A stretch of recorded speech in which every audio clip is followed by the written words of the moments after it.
নিউজে আমার কথা আপনারা স্বাগত রয়েছে। আমি মুনমুন, চলে যাব বিস্তারিত খবরে। তৃণমূল কর্মীদের মারধরের ঘটনায় উত্তাল হলো দুর্গাপুরের ট্রাঙ্ক রোড এলাকা। ধারালো অস্ত্র নিয়ে দুই তৃণমূল কর্মীকে আঘাত করার অভিযোগ বিজেপির বিরুদ্ধে।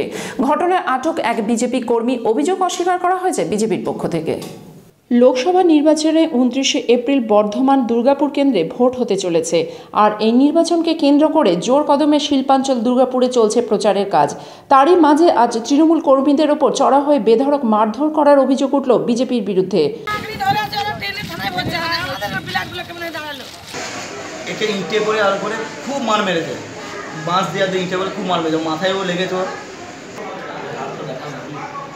8 নম্বর ওয়ার্ডের অন্তর্গত ট্রাঙ্ক রোড এলাকায় আহত হন বেনু শেখ ও আমিরুল শেখ নামে দুজন তৃণমূল কর্মী সমর্থক। আহতদের দুর্গাপুর মহকুমা হাসপাতালে নিয়ে যাওয়া হয় চিকিৎসার জন্য। অভিযোগ, আজ সকালে বেনু শেখ নামে ট্রাঙ্ক রোডের এক ব্যবসায়ী তথা তৃণমূল কর্মী সকালে যখন বাইক নিয়ে বেরোচ্ছিল, সেই সময় এক যুবক অপর এক বাইকে করে এসে ধাক্কা মারে বেনুকে বলে অভিযোগ।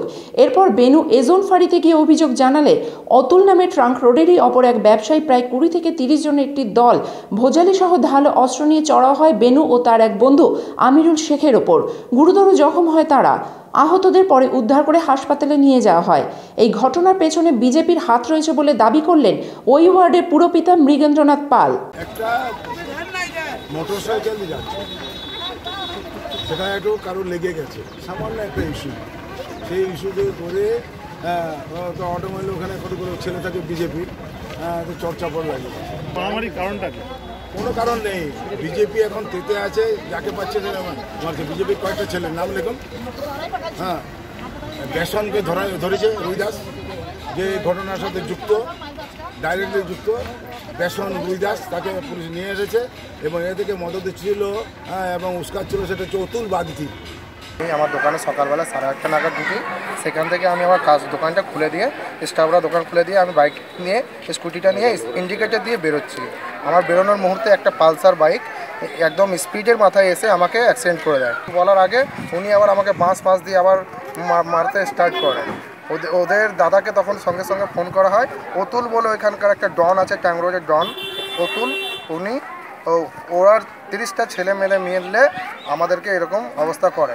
তখন আমাকে মারার পর আমি ফাঁড়িতে যাই, আমাদের প্রান্তিকা ফাঁড়িতে। ওইখানে আমাকে আর আমার একটা বন্ধুকে দিয়ে আমাদেরকে বিধাননগরে পাঠায়। বিধাননগর আসার সময় আমাদেরকে রাস্তাতে আবার দাঁড় করিয়ে আবার তারপর মেরে আমাদেরকে এইসব করে মাথা ফাটিয়ে একাকার। অপরদিকে এই ঘটনার পেছনে বিজেপির হাত থাকার বিষয়টি অস্বীকার করেন বিজেপির জেলা সভাপতি লক্ষণ ঘড়ুই। দেখুন, বিজেপি এরকম কালচার নয়, বিজেপি সংস্কৃতিও নয়, ঠিক আছে? আমরা কিন্তু ঘটনা, তৃণমূল কংগ্রেস যেভাবে দেয়াল লেখনকে শুরু করে ইলেকশন কেন্দ্রে এগিয়ে আসছে, এতটাই তৃণমূল কংগ্রেস ভয় পেয়ে গেছে না। কারণ প্রতি মুহূর্তে কিছু হচ্ছে, বিজেপি না দাবিটা হচ্ছে, বিজেপি এই করেছে, বিজেপি করেছে, প্রতিদিন পুলিশকে চেষ্টা করে কেস দেওয়া হচ্ছে।